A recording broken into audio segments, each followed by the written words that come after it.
everybody, welcome back to the channel. Pixel Bear here, and today we're just going to unwind and do a little cozy crochet with me. I just wanted to have a conversation and talk through some crochet stuff, and just talk, and crochet, and relax, and, have fun. It's a Friday. It's what we do on a Friday, right? So today I'm going to be working on something that I didn't really show in the last video. It is a holiday gift that I've started a long time ago. It is for my other half. This is for my husband. He is a huge Buffalo Bills fan. Granted, we're both Buffalo Bills fans. We are working on a big old blanket for him, full size. Now, him and I have been together for 13 years? I'm gonna get in trouble for not knowing exactly how long we've been together. So we've been married for 7 years. That I do know. So at least I got the wedding anniversary right. We actually just celebrated our 7-year anniversary, but I have never made him an actual blanket. So for the holidays this year, I will be making him a blanket.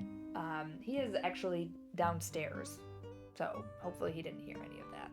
I don't think he did. What I wanted to do is just find a project, just sit down and just talk about crochet, about the holidays, about everything.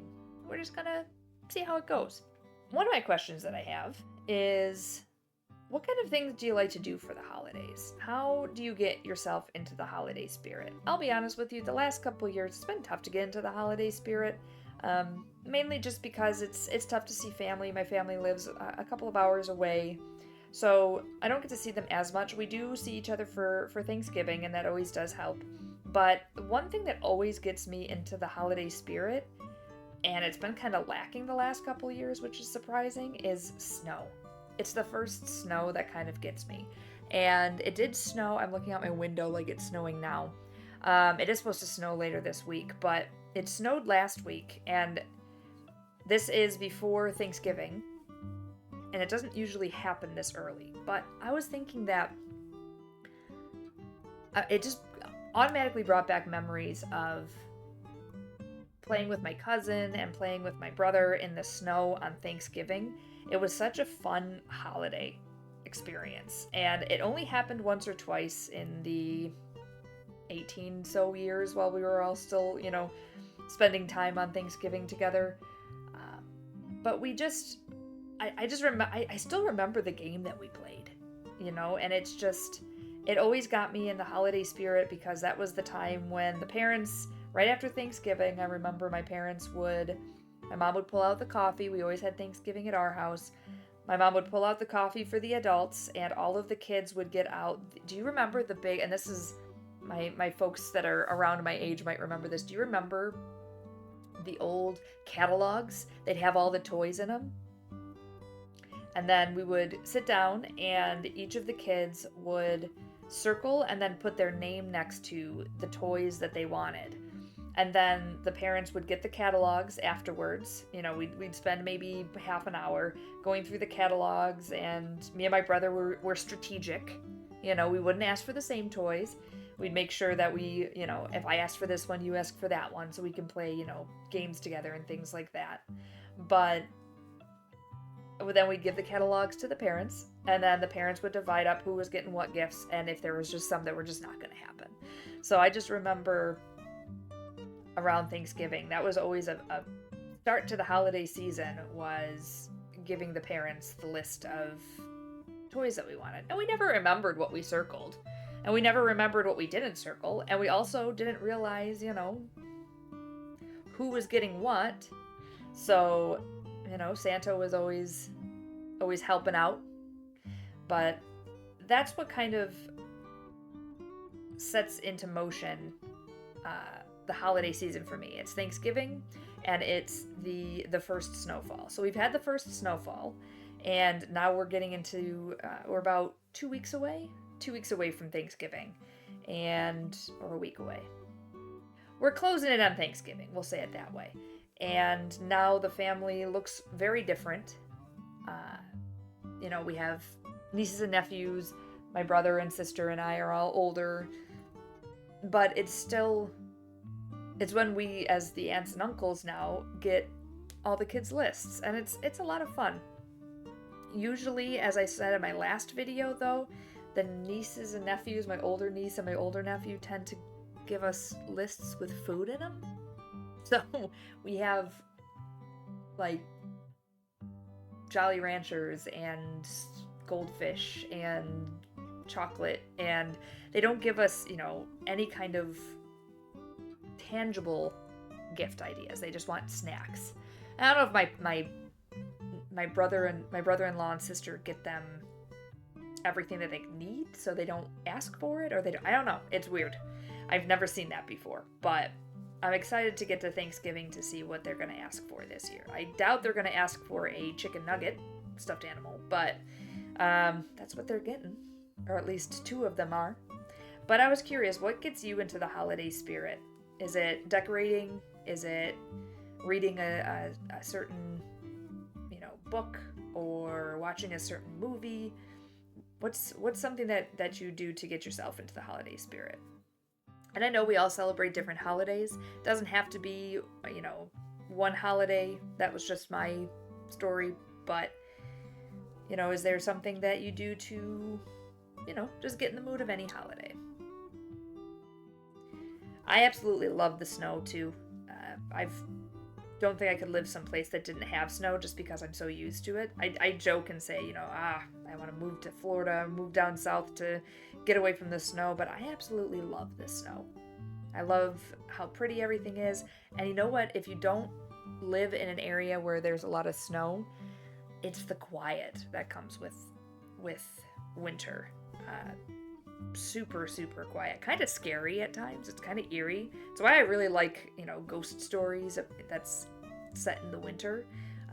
Because if you do step outside, it is just quiet. The snow kind of absorbs the sound, so you don't hear a lot of the normal sounds, that you would hear without the snow. So, I don't know, just something I was thinking about. So what was your first ever crochet gift that you gave somebody? If you don't give crochet gifts, I understand.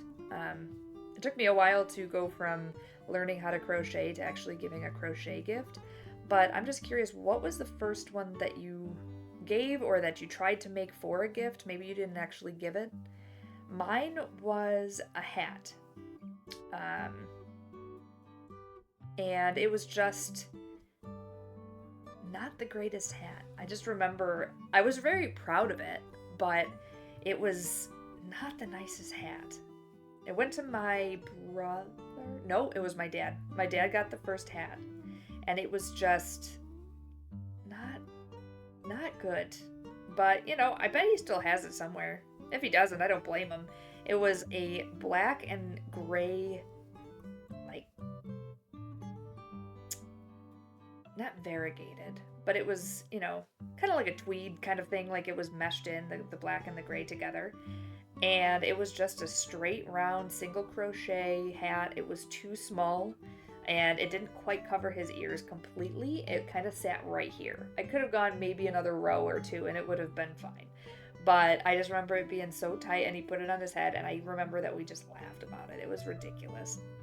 But I didn't really start getting into amigurumi until much, much later. Actually, just the last couple of years I got into amigurumi. Did a lot of hats, a lot of scarves, blankets, a lot of baby blankets I did in the past. But the actual amigurumi I just started to get into not too long ago. I really enjoy it. Amigurumi is so much fun to make. Any kind of stuffed toy, and I feel that I personally, and I'll would love to hear your opinions, but I think that amigurumi is one of the best gifts to give, in my opinion. The reason I think that amigurumi is one of the best gifts to give, it's so creative. It does take some time to perfect, but once you can do it pretty quick. But not everyone is going to wear a hat or a scarf.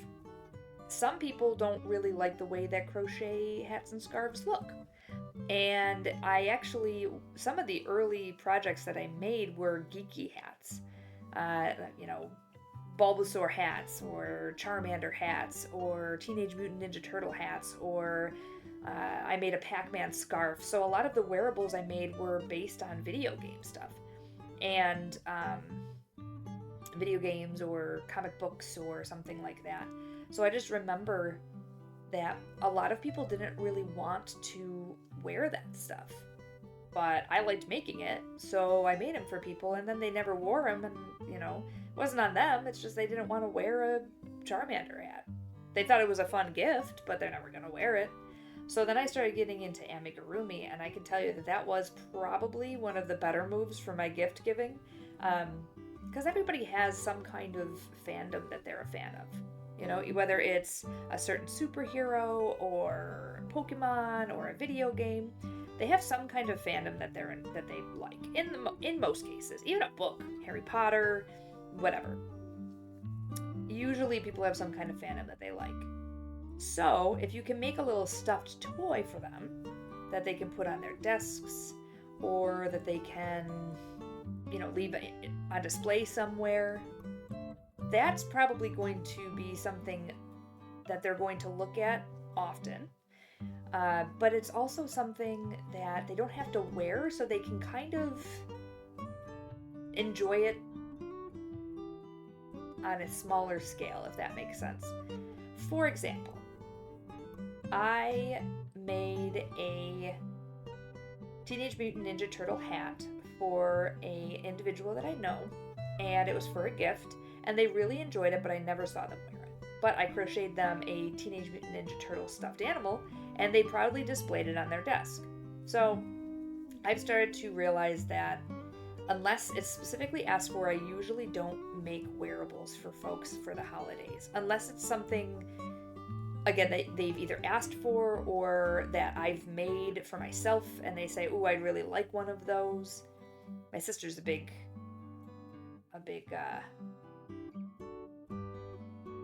my sister's guilty of that. I'll wear a hat and she'll ask me for one. My one friend is very guilty of that too, so I've learned that unless they specifically ask for it, they're probably not going to wear it. That reminds me, I wanted to update my pattern for the Pac-Man scarf. I haven't made one of those. I made one, and then I made a second one because I actually gave the one that I made away. So I think I want to make another one of those. We'll see. Maybe I'll make one of those sometime on one of these videos. Maybe after the holidays. Holidays are going to be pretty much my main focus from now until that's all done. So another question I have for you. What is some things that you watch while you crochet? Do you watch other crochet videos? A lot of you might be sitting there crocheting right now as I'm crocheting this blanket. But does anybody else crochet while they watch? You know, what do you watch? If you watch anything. Or do you listen to music? A podcast, something like that, a audible book. But I gotta be honest, I watch a ton of true crime. That I go down rabbit holes with true crime. And I don't know if it's something that's a mix between the calmingness of me crocheting and mixing it with the often not calm topic of true crime that makes me just kind of zone out and I just go. But, oh, hi Boo. I was wondering what was behind me. Fix my pillow a little bit. I have a lot of nerdy stuffed animals, if you can't tell.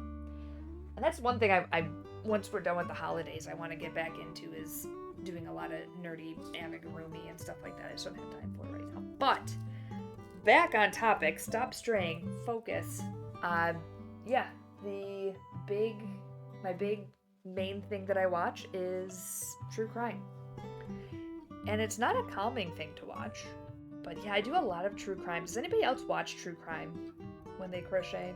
I'm curious because that was one of the things I wanted to do on this YouTube channel or start a new one, is I kind of want to do like true crime while I crochet, and we just talk true crime while we crochet a project. I don't know if that'd be interesting to anybody. Let me know in the comments below if you would find it interesting. because I really kind of want to do it. We'd go through investigations and watch police interrogations and react to stuff. I don't know. Let me know if that would be something you'd be interested in. I don't know. It's something that I just kind of listen to in the background. That, and you know what else I got really super, like, rabbit hole, and I sat there and crocheted and watched it, was the Ocean Gate stuff. Wild stuff that was. Could go down a huge rabbit hole in the Ocean Gate stuff. If that would be something that you'd be interested in, you know, crocheting and watching true crime together, let me know in the comments down below, because maybe I'll mix some of those videos in. And then we can just talk true crime and be little true crime nerds together. All right, let's get back to the holidays, because this conversation took a dark turn talking about true crime. But, 2, 4, 6, 7, 8, okay. Just making sure I'm not going too far. But what's some holiday traditions that you have? Coming up on the holidays, what are some holiday traditions that you and your family have? Or that you have personally? Doesn't even have to be something big. I know the holidays are not easy for everyone. It can be a very rough time of year for folks, so I don't want people to feel unseen or unheard. If the holidays are a tough time for you, just know that you're not alone, and please reach out to someone, anyone that you care about. Just let them know that you're thinking about them through the holidays, especially if you know if somebody's, you know, struggling at this time of year. It can mean a lot to folks, so it's good that we check in on one another. And if you ever need to talk, you know, doors are always open. But what are some things that you do every year? Doesn't matter, you always do it around the holidays. I have a couple. So my first is I have to watch A Christmas Story at least once. It's usually on in the background, so we usually catch it multiple times at different times. Like, we'll just have it playing in the background while we're getting ready for, you know, to go to my sister's or my mom's house. We'll have it playing in the background. But A Christmas Story, have to watch it at least once, usually Christmas Eve. My husband hates that movie, but it's okay. I love it. He puts up with it. He doesn't hate it. He just doesn't understand the appeal. And I get it. It's, you know, pretty outdated, but I don't know. It's something that we've always watched. My second, a lot of movies traditions, and I'll get back to that in a minute, but my second tradition is, and it's the only holiday tradition that my husband and I do every year, is about a week before the holiday, we will watch How the Grinch Stole Christmas. I am a huge fan of the old cartoon. I've always been a fan of the old cartoon, but the Jim Carrey one, the live action, phenomenal. So we always watch that, and this year, I don't know if you heard, but the 25th anniversary of that movie is this year. I feel old, first of all, but it's 25 years, and they're re-releasing it in the theaters. So Mr. Pixelbear and I will be going to see that movie in the theaters again, which will be a lot of fun, because obviously we didn't know each other back then, so it'll be really fun to see it in the theaters together. And then my third tradition, and this is one since I was a young kid that I did this. I don't do it as frequently as I did back then, but I have to watch Nightmare Before Christmas at least once, if not several times, between Halloween and Christmas. I have to watch it. I usually watch it like once a week while I'm working or something. I can quote the movie probably without assistance, or at least I used to be able to. I might not be able to anymore, but favorite movie of all time, hands down. Watch it every year, several times. It used to be one year, I remember when I was a kid, I watched that movie every day from Halloween until Christmas. And I thought my parents, it must have been like a Let It Go situation, like, a Frozen situation. But hey, listen, kids watching the same movie and over again did not start with Frozen, okay? Definitely didn't start for me with Frozen. I've actually never seen Frozen. I have never seen Frozen, period. I haven't even seen... I know the songs, and I know, like, pieces of it, but I've never sat down and watched the whole movie. And I don't really intend to. It's not that it's a bad movie, it's just, I don't know. I'm sure it's great. I'd rather watch Moana, which I have watched sitting down, and that music is... I haven't seen Moana 2, but that movie, amazing. So I'm looking into all those projects that I have to make. Those 13 holiday gifts from the last video. And I started making some of them, and I'm trying to avoid buying more yarn. Having been an avid crocheter for the last long time, I have a lot of yarn that I've just kind of, not hoarded. I have a yarn stash. Every crocheter has a yarn stash. But I don't have a hoard necessarily. I just have I have a stash, but it's been growing and growing over time, and I just have a lot. So I have decided that I'm going to try not to buy any yarn as much as I can. If a project calls for it, especially for the holidays, totally understand if I need to buy it. But I have every color I can think of in a cotton, in a acrylic. I even have a bunch of the bulky, as I have over here. I didn't even point this out, but we'll get back to that in a second. But I've decided to try to avoid buying more yarn. So that's kind of been a challenge for me, I'll be honest. As I started to plan the 13 gifts, I did not check my stash first, which I should have done because, again, I'm trying to kind of work through some of the stash that I have. And I should have picked gifts that I have yarn for, but I did not. But that's a question I have for you. When you start planning gifts, do you find gifts that match the yarn that you have, or do you have to go out and get some? I don't know. I use it kind of as a stash buster in some cases, though I don't really have a lot of stash buster projects, I guess.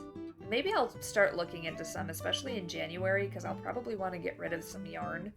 Not just like donate it, because I do donate yarn, the ones that I don't think I'll ever use. There's been some yarn that I bought that was exclusively for a project that I never got around to, and then I just fell out of love with the idea of the project, so I'm like, I'm never going to do that. I'm never going to make that project. I usually donate the yarn. I try to donate it in big batches, like I'll put it in a big plastic bag, and then donate it to, you know, usually like a women's and children's shelter, someplace that could use it. Or sometimes I'll use the yarn from my stash to make projects that I then donate the projects, like hats and scarves, especially around the holidays. There's a lot of, especially around the holidays, that was one thing that I did when I was working in a corporate setting. I do have a 9-to-5 job that I work, but when I worked in a call center, I won't say what company, but when I worked for a large corporate call center, I was in charge of like the environmental friendly team, but I also wanted to do something to give back around it was actually, I think it was in spring that we did this, but basically I taught people how to crochet, and then much like a friend of mine who taught me how to crochet, I taught others how to crochet, and then we did a baby drive, or a baby item drive at the location, and that was always fun to like. I taught people how to crochet, and then they took what they learned and made hats and baby blankets and all these baby items, and people could bring in diapers and things like that because it's always obviously needed. But it was such a fun thing to do, and I couldn't believe how many people in a call center came out and learned how to crochet. There must have been 20-25 people. It was a lot for me to handle with just myself. Luckily, I had a couple more people show up that knew how to crochet. But would teach them how to crochet, and then I would give them an easy like baby hat or baby blanket pattern. And they did have to bring their own yarn because that would be the part of the donation. I couldn't get everybody, but it was such a fun project to do. Working on blankets always makes me think about that one. And it also makes me think about how I started crochet. And I guess I'll tell that story. I got into crochet when I was I got into crochet when I was in high school. A friend of mine we were in Girl Scouts together. We were in a Girl Scout troop together. Shout out Girl Scouts. And she had decided for her leadership project, she was going to teach us how to crochet, and then you would crochet a granny square, or 2 or 5, or how many you could get, and she would give you the yarn and the hooks, and we went out and crocheted, and she took all the granny squares that we made and made blankets, and then donated the blankets to retirement homes. And it was such a nice idea. So of course I volunteered. She was a good friend of mine, and we made the granny square blankets, and it was just such a nice project for her to do. And then I took that and I started making my own blankets for friends and family, because why not use those skills? But I never went beyond granny squares for probably 2 to 3 years. It was granny squares or nothing. And I actually taught my sister how to crochet, and she somehow took a granny square and made it into an oval rug. Not sure how. Legit, it was a granny square oval rug. Like, it wasn't, you see the oval rugs that are tightly wound and you sew them together, and it wasn't that. It was a granny square pattern. So, needless to say, she did not continue crocheting. But that's how I got into crochet. What was the first thing you did? How did you get into crochet? What made you decide, you know what, I'm going to pick up this hook and some yarn and we're going to make some stuff? Was it a friend of yours? Was it a family member? Did you just decide one day that it was a hobby that you wanted to pick up? Was it the relaxation side of it? What made you decide to pick up this hobby? And maybe you wanted to do it a while, and maybe this tutorial series that I have on my channel helped you, and I hope it did. I hope some people that found those videos really did start to get into the hobby because of it. It would just make me so happy. When I find somebody else that crochets, it's such a cool conversation to have. I get so excited to see somebody else loving the hobby that I do. I love going to craft shows and seeing people's crocheted art. I try to buy a little something. Unfortunately, I can't buy from every stall.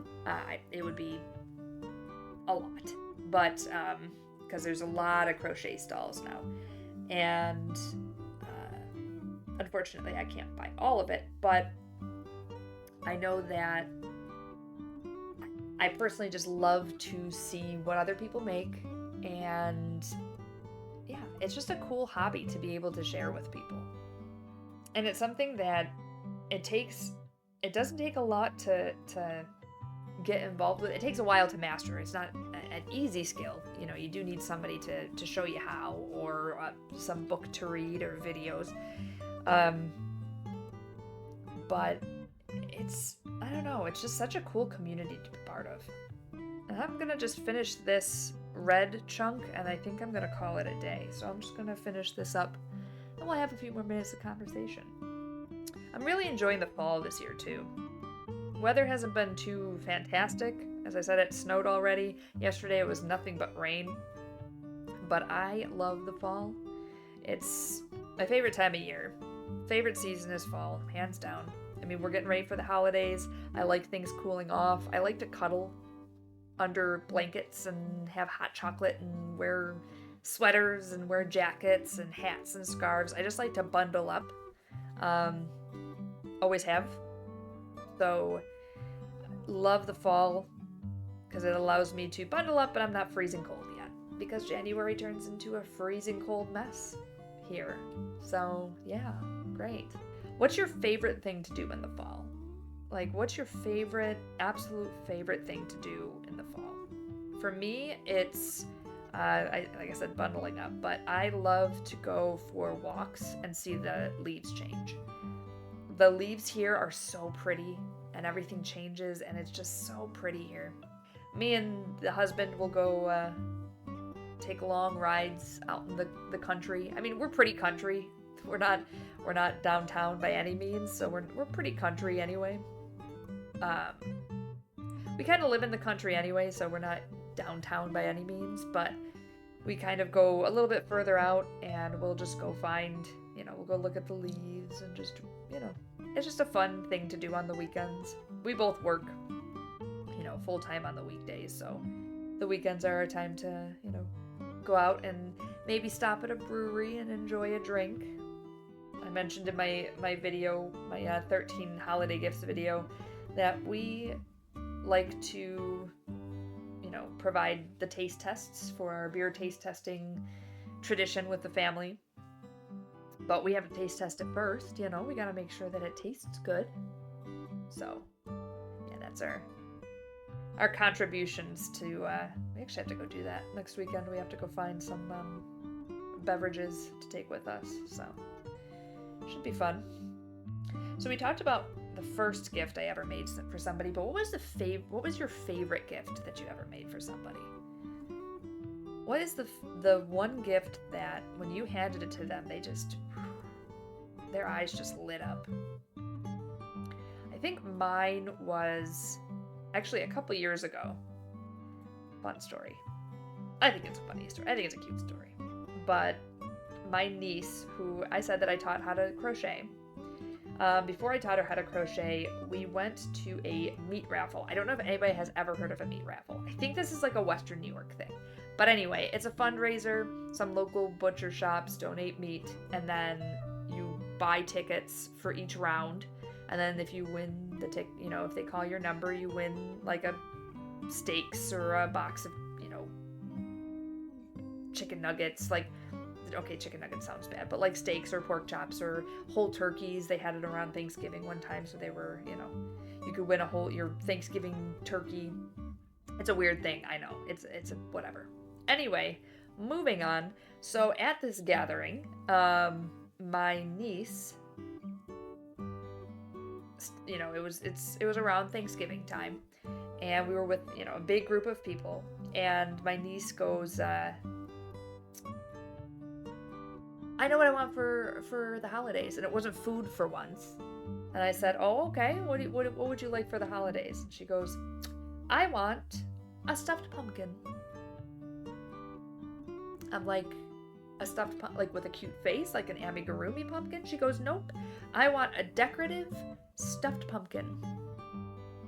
Like the little ones. Like I made one in like an hour before. And I was like, why do you want a stuffed pumpkin? It's kind of a weird ask. And she goes, I saw one and I wanted it, but my mom wouldn't get it for me. So I want a stuffed pumpkin. I said, okay.